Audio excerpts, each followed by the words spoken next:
Hey there! So let's talk about a common problem that can arise when trying to port a Nemo script to Dolphin actions. The issue at hand is that when calling the action from Dolphin, instead of making a single call to the script for all selected files or folders, it ends up making a call for each individual file selected.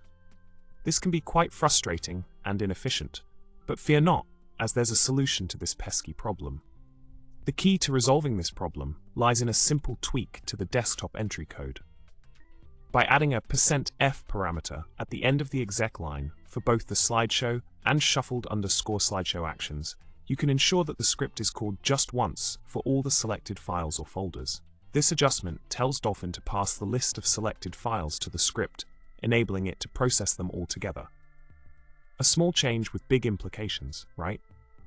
In summary, by updating the desktop entry code with the addition of the %f parameter, you can prevent Dolphin from making repeated calls to the script for each individual file selected, thus streamlining the slideshow process. And there you have it, a quick and effective solution to a common problem when working with Nemo scripts in Dolphin. Hope this helps you out in your scripting adventures. Remember to like, subscribe, and leave a comment below with your thoughts or any cool scripting tips you might have. Catch you in the next one.